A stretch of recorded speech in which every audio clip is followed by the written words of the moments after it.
पांडव जब स्वर्गारोहण के लिए जा रहे थे तो द्रौपदी को पुष्पावती नदी के किनारे एक बहुत ही खूबसूरत फूल मिला और द्रौपदी उसको पाने की जिद कर बैठी। भीम उस फूल की तलाश में उत्तराखंड के उच्च हिमालय एरिया में गए और एक खूबसूरत सी नदी दिखी जिसके किनारे वो फूल बहता हुआ मिला था। भीम उस नदी के किनारे किनारे किनारे किनारे पहुँचे और पहुँच गए फूलों की घाटी में। वहाँ उनको वो बहुत ही सुंदर पुष्प मिला और उसको लाके उन्होंने द्रौपदी को दिया। आज भी पूरे भारत ही नहीं, पूरे विश्व से उत्तराखंड में इस घाटी को लोग बहुत दूर दूर से देखने आते हैं। इस घाटी का सम्मोहन, इस घाटी का आकर्षण, इस घाटी का सौंदर्य दूर दूर से लोगों को, पर्यटकों को यहाँ खींच ले आता है।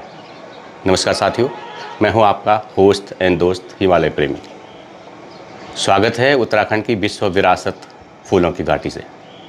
फूलों की घाटी के इस वीडियो में मैं आपको बहुत डिटेल से बात करूंगा। फूलों की घाटी में फ्लोरा, फोना, वहाँ के वन्यजीव, वहाँ रहने की व्यवस्थाएं, वहाँ के ट्रैकिंग की पूरी जानकारी के लिए आप भी बने रहिए इस पूरे वीडियो में इस हिमालय प्रेमी के साथ। फूलों की घाटी की इस ट्रैक की शुरुआत होती है सुकून के शहर ऋषिकेश से। और ऋषिकेश में यदि आप आए हैं तो माँ गंगा की आरती न देखें तो ऐसा कैसे हो सकता है। पतित पावनी, जीवनदायिनी, मोक्षदायिनी माँ गंगा की आरती में शाम को शामिल होकर जो सुकून और शांति मिलती है वो कहीं और नहीं है। खैर, रात हुई और सुबह हुई, फिर हम लोग निकल पड़े फूलों की घाटी के ट्रैक पर। कांवड़ यात्रा होने के कारण काफ़ी सारी भीड़ भाड़ ऋषिकेश में रहती है, लेकिन कुछ ही घंटे के बाद नीलकंठ वाली रूट से ये लोग चले जाते हैं। अब फूलों की घाटी के इस ट्रैक में बरसात के मौसम में जाने का मज़ा ही कुछ अलग है। सबसे पहले हमारी डेस्टिनेशन आती है देवप्रयाग। उत्तराखंड में 5 प्रयाग हैं और पांचों प्रयाग फूलों की घाटी के ही रास्ते पे पड़ते हैं। ये देवप्रयाग है। यहाँ पे 2 स्वर्गिक नदियाँ मिलती हैं, अलकनंदा जो बद्रीनाथ से आगे से आती है और एक भागीरथी जो गौमुख ग्लेशियर से आती है, और दोनों का मिलन होता है देवप्रयाग में। पहाड़ों की यदि असली खूबसूरती देखनी है तो बरसात का मौसम सबसे परफेक्ट माना जाता है।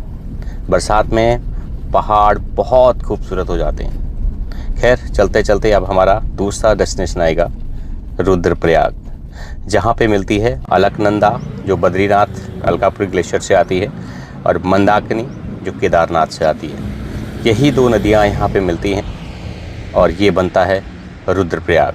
रुद्रप्रयाग वही जगह है जहाँ भगवान शिव ने नारद को संगीत की शिक्षा दी थी।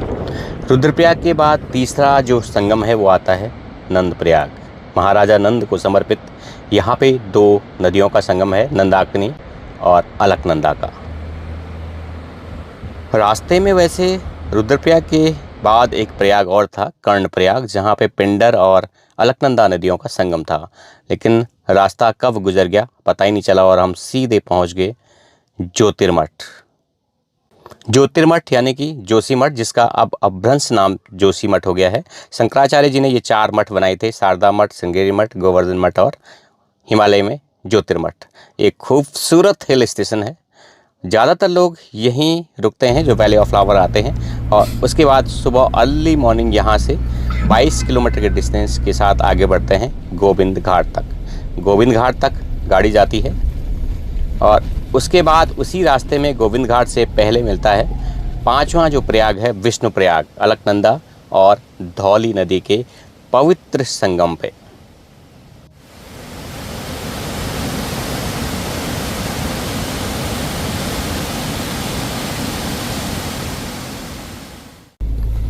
विष्णुप्रयाग के बाद अब हमारी अगली मंजिल है गोविंद घाट, जहाँ से हमें या तो पैदल जाना है या तो यहाँ पे हेलीकॉप्टर की भी व्यवस्था है। तो हम लोगों ने सोचा कि कई बार हम लोग पैदल जा चुके हैं तो इस बार क्यों ना हेली यात्रा की जाए। तो हमने गोविंद घाट से हेली लिया, जिसका किराया 3016 रुपये है एक तरफ जाने का, और हम लोग सीधे पहुँच जाते हैं घांगरिया।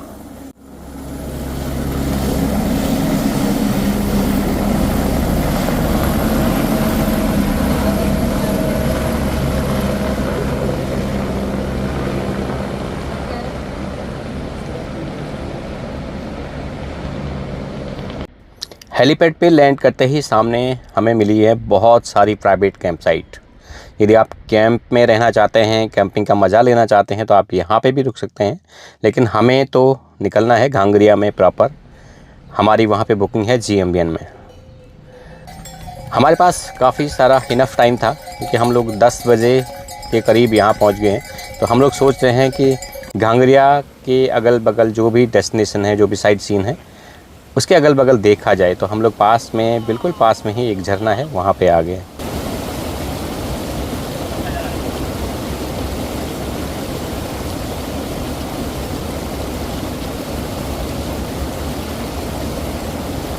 फूलों की घाटी के बारे में यदि आप ज़्यादा डिटेल्स जानना चाहते हैं तो घांगरिया में ये जगह है EDC भ्यूंडार। यहाँ पे EDC के द्वारा एक डॉक्यूमेंट्री चलाई जाती है जिसमें वैली ऑफ फ्लावर्स के बारे में बताया जाता है, जिसका किराया 50 रुपये पर पर्सन है। फूलों की घाटी में जैसे हम लोग घांगरिया से आगे बढ़ते हैं तो जहाँ पे वाटरफॉल है, एक बहुत बड़ा वाटरफॉल है हेमकुंड जाते हुए, वहाँ से ये फूल स्टार्ट हो जाता है और पूरी वैली में ये फूल खिला रहता है। इसका वानस्पतिक जो नाम है वो है मोरिंगा लैंगोफोलिया। ये मल्टी स्टोरी फ्लावर होता है। ये देखिए आप, एक स्टोरी आप उसकी ये है, दूसरी ये है, तीसरी ये है, ऐसे करके ये मल्टी स्टोरी फ्लावर भी बोलते हैं इसको।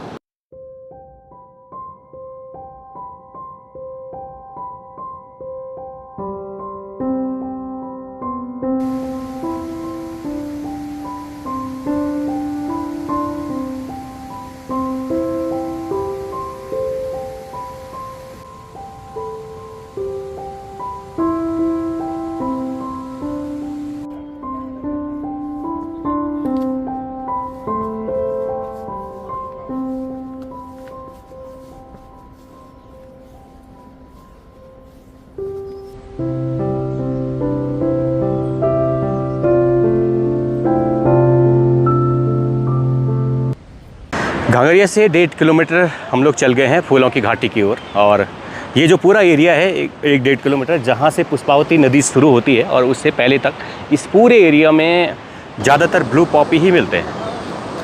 तो अभी तक तो मुझे कोई ब्लू पॉपी दिखा नहीं है। मैं कोशिश कर रहा हूँ कि इधर उधर माउंटेन्स के सराउंडिंग एरिया में मुझे ब्लू पॉपी मिले। तो देखते हैं मिलता है कि नहीं मिलता है।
घांगरिया से 7:30 बजे मैंने अपना ये ट्रैक स्टार्ट किया था और 1.5 किलोमीटर का जो एरिया है घांगरिया से लगता ही वहाँ पे बहुत सारे फूल हैं, बहुत ही खूबसूरत फूल हैं जो लगभग ग्रेजुअल ट्रैक है।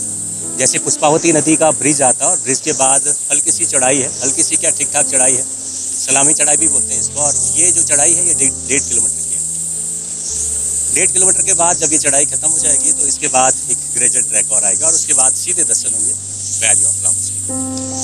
वैली ऑफ फ्लावर्स के पूरे ट्रैक में इस चढ़ाई को छोड़ करके पूरा जो ट्रैक है ये ग्रेजुअल ट्रैक है। दोनों तरफ अब यहाँ पे भोजपत्र के पेड़ शुरू हो गए हैं। भोजपत्र का पूरा घना जंगल है दोनों तरफ।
वैली के अब मैं उस पॉइंट पे पहुंच चुका हूं जहां से पूरी वैली ऑफ फ्लावर दिखाई देती है। ठीक सामने ये जो नदी है यही पुष्पावती नदी है जो वैली ऑफ फ्लावर से आती है, और ये वही नदी है जहां पे द्रौपदी को बहता हुआ एक सुंदर सा पुष्प मिला था, फूल मिला था, और द्रौपदी ने जिद की थी उस फूल को पाने की। आज भी पुराणों के अनुसार इस घाटी को नंदन कानन के नाम से जाना जाता है। नंदन कानन यानी कि इंद्र का बगीचा। और पौराणिक समय में पुराणों में अगर मैं हिंदू पुराणों की देखूं तो हिंदू पुराणों के अनुसार इस पूरी वैली को वर्जित क्षेत्र माना जाता है इंसानों के लिए। लेकिन धीरे धीरे अब प्रकृति प्रेमियों के लिए तो ये एक स्वर्ग बन गया है। अब धीरे धीरे वक्त के साथ हर चीज़ें बदल जाती हैं। अब यहाँ पे बहुत बड़ी संख्या में पूरे भारत ही नहीं बल्कि पूरे विश्व से यहाँ पे टूरिस्ट आते हैं। और इस वैली का जो सम्मोहन है, जो आकर्षण है, जो यहाँ उड़ते हुए बादल हैं, बहती हुई ये पुष्पावती नदी है, दोनों तरफ मीडोज़ हैं, और मीडोज़ के बीच में जो छोटे मोटे हज़ारों किस्म के फूल हैं। लगभग यहाँ पे जो वैली की खोज है वो 600 से ज़्यादा किस्म के यहाँ पे फ्लोरा एंड फोना पाए जाते हैं। उनकी जो खुशबू है वो हर किसी को मदहोश कर देती है इस वैली में बार बार आने के लिए।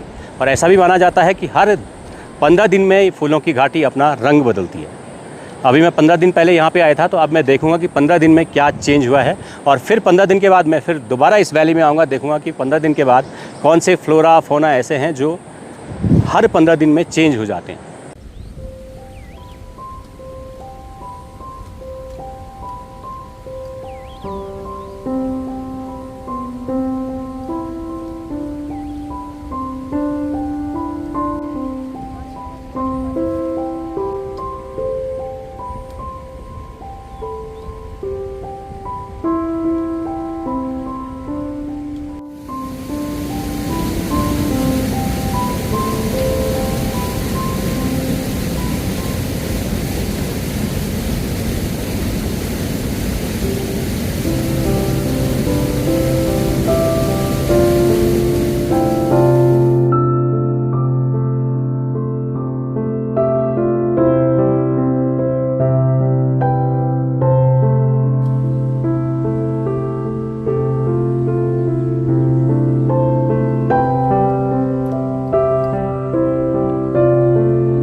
वैली में जितने फूल इस समय खिले हैं तो ये पीक सीज़न माना जाता है वैली का, मिड जुलाई से मिड अगस्त तक। लेकिन बहुत सारे लोग, कुछ लोग ऐसे भी हैं कि वो फिर वे बगिया ढूंढते रहते हैं। अभी मुझे एक दादा मिले थे और बहुत गुस्सा हो रहे थे। वो उनको बहुत गुस्सा आ रहा था, बोला यूनेस्कल हेरिटेज बनाया इसको, बड़े बड़े फूल किधर हैं। सब यूट्यूबर पे भी बहुत नाराज़ हो रहे थे वो, तो उन्होंने बिल्कुल इंटरव्यू देने से भी मना कर दिया। मैंने पूछा भी, मैंने कहा बहुत सारे फूल हैं, 10-15 वैरायटी मैंने उन्हें यहीं पे गिना दी थी। और वैली ऑफ फ्लावर में जो इस समय हैं लगभग 40 से 50 टाइप की वैरायटी के फूल आपको वैसे भी देखने को मिल जाते हैं। हाँ, 500 से ज़्यादा जो प्रजाति के फ्लोरा और फोना है उनको देखने के लिए आपके पास बहुत सारा टाइम चाहिए और पूरी वैली में कम से कम 2 या 3 हफ्ते का समय चाहिए। और अगर आप बॉटनी में स्पेशलिस्ट हैं, बॉटनी का, फ्लोरा फोला का आपको नॉलेज है, तो आपको ये फूल सारे मिल सकते हैं। लेकिन ऐसा नहीं है कि फूल नहीं है, बहुत सारे फूल खिले हैं इस समय।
फूलों की घाटी का जो आखिरी स्पॉट होता है वो है जॉन मार्गरेट लेगी की जो ग्रेव है।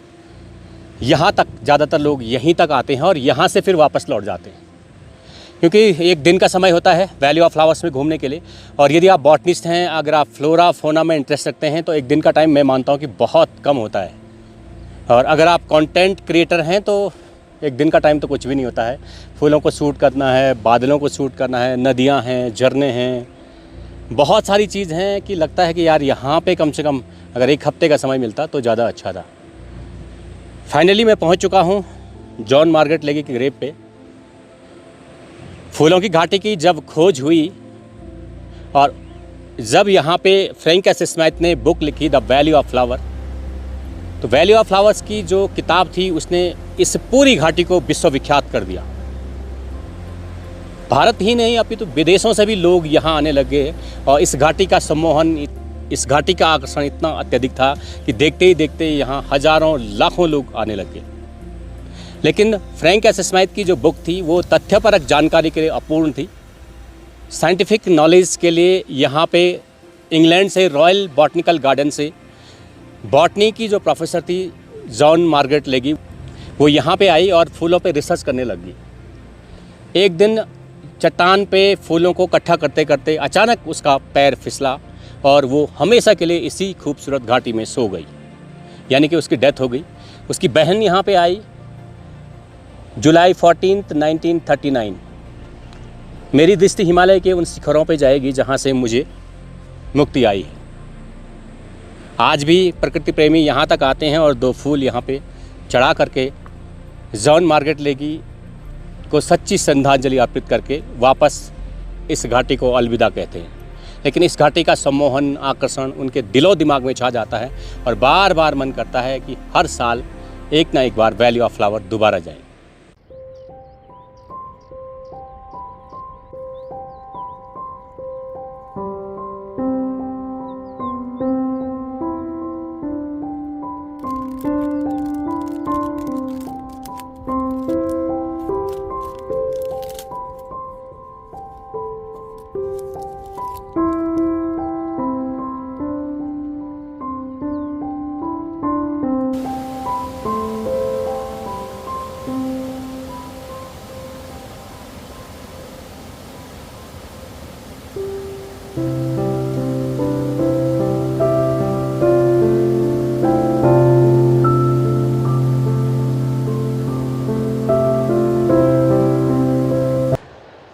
फूलों की घाटी की यदि मैं खोज की अगर बात करूं तो मेरे देखने में ये जो वैली है इसकी खोज स्थानीय जो शेफर्ड होते थे उन लोगों की है।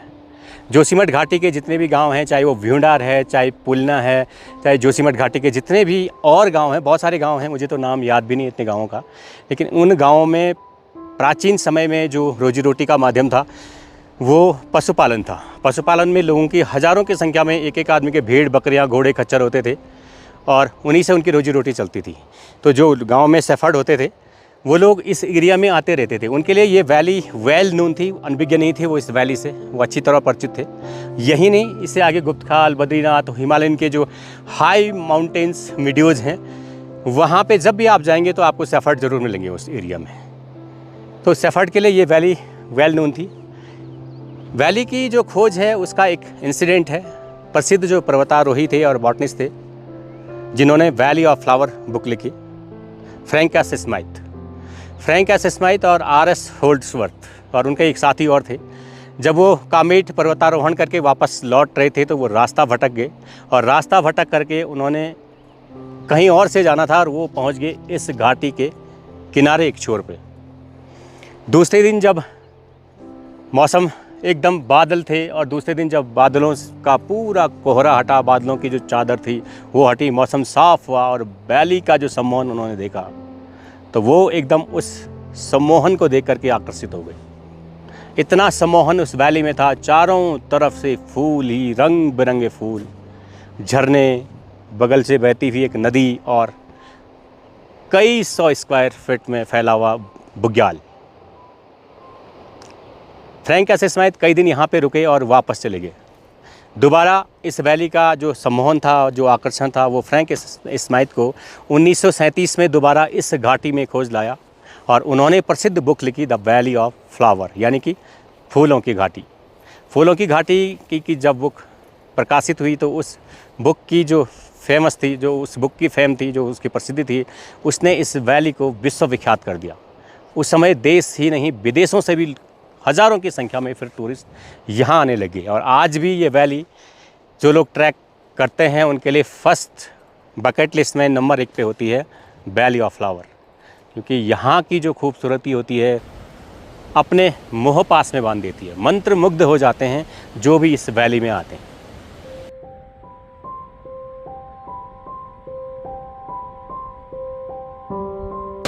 बरसात के समय वैसे ज़्यादातर जो झरने होते हैं, पहाड़ी झरने होते हैं या बरसाती नाले होते हैं, झरने जैसे लगते हैं और अवॉइड भी करना चाहिए बरसात के, क्योंकि सबसे ज़्यादा बीमारियां जो होती है वो पानी की ही वजह से होती है। लेकिन फूलों की घाटी में बामन दौर से ठीक पहले ये एक मीठे पानी का एक सोर्स आता है जिसको मैं रियल माउंटेन वाटर बोल सकता हूँ। मैं जब भी आता हूँ इसका पानी भरता हूँ, बहुत ठंडा पानी है। असली जो माउंटेन वाटर है वो यही है।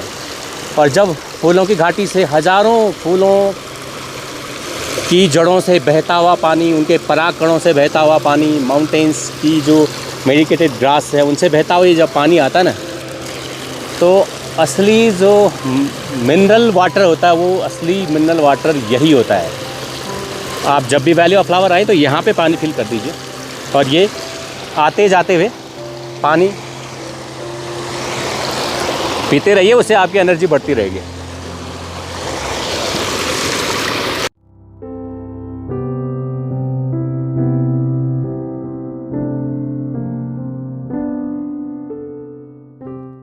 फूलों की घाटी के इस हसीन सफ़र में वापस जाने का मन तो नहीं हो रहा है, लेकिन क्या करें, वन विभाग ने कहा हुआ है कि 5 बजे से पहले नीचे आना है। फिर भी मुझे ऐसा लगता है कि वहाँ तक जाते जाते मुझे 6 बज जाएगा। वापस जाने का मेरा थोड़ा भी मन नहीं है। वैली की जो सुंदरता है वो वापस जाने ही नहीं दे रही है।